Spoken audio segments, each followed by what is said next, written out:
fallout now from Senator Elizabeth Warren's DNA testing just keeps on coming, where you just heard a descendant of the real Pocahontas now calling her out for her claims.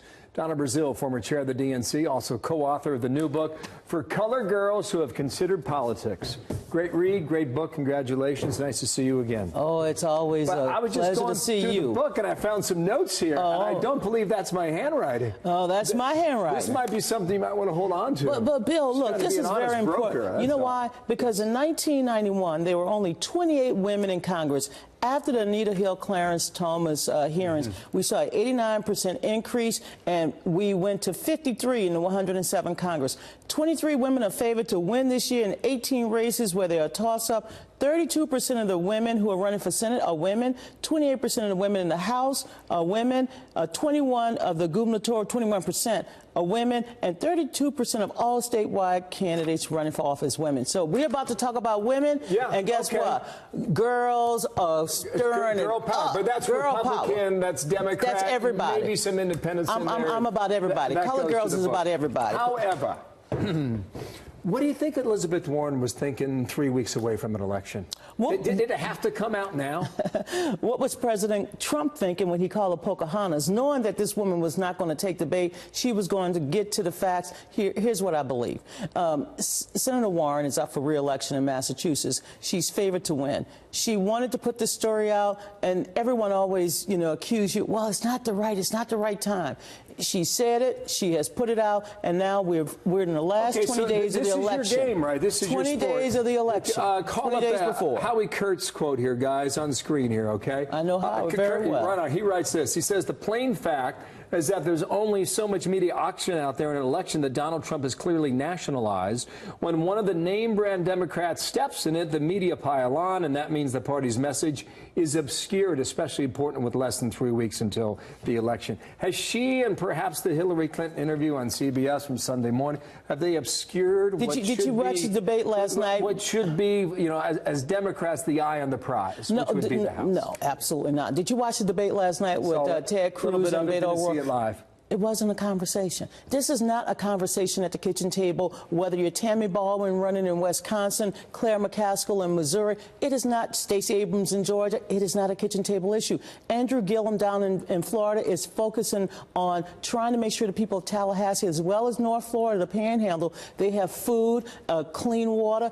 No, it's not a kitchen. It is what the president enjoys doing. Now, you got to give the president, who's the Twitter-in-chief. I mean, I wish I had his following. If I had his following, Bill, you would be following me on Twitter. Because you're not, baby. I don't understand that. I will after this segment. Keep the focus here. What do you think happens in 20 days? It's going to, first of all, 20 days is a long time in politics. Yeah. I'm not breaking out the champagne, and I'm not trying to fry my, scramble my eggs before I get my chickens right. We still have to improve turnout. Turnout. Democratic victory depends on turnout among millennials. 1 out of 5 millennials voted in the last midterm. We also got to make sure that we get a pink wave before we can get a blue tide. We need these women who I just mentioned to win their races. That seems to suggest some reservations as to. Oh, I'm a former campaign chairperson. A former party chairperson of campaign manager. I'm confident, but not overconfident. If you asked me today what would I do differently in terms of the Democrats, I would target Latinos, I would target millennials, I would make sure the minorities who are coming out to vote have the right to vote, because that is an issue going on across the country. Same argument, what, 2010? No, 2016. Same argument, 2014. No, what I'm saying is that these midterms go to the same issues for Democrats, right, with regard to younger voters and regard to Latinos. Republicans treat elections like the World Series. They know it's every year. Democrats like the World Soccer thing, every 4 years. This is the reason why Democrats have to talk about the issues, not about Trump. I know President Trump loves people talking about him. Hello, Mr. President. He watches Fox, I heard. I had to come on Fox just to say hello. He's in a cabinet meeting. Hello. But he's watching his phone. But no, Democrats have to focus on millennials. We got to make sure that women can vote and that we can remove these restrictions restrictions so that every American can vote this fall. Got it. We used to work at CNN.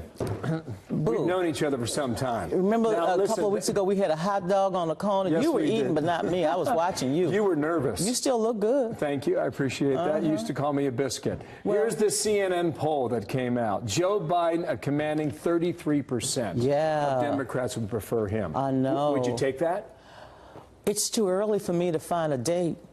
I haven't been courted yet. Why are you asking me to come up with a date today? Because, Bill, I don't know the full team. I mean, Eric Holder is going to run. I hear Probably. that. Yeah, and look, Tom Steyer might run. There are a lot of people who may not be on that list today. But let me just tell you this.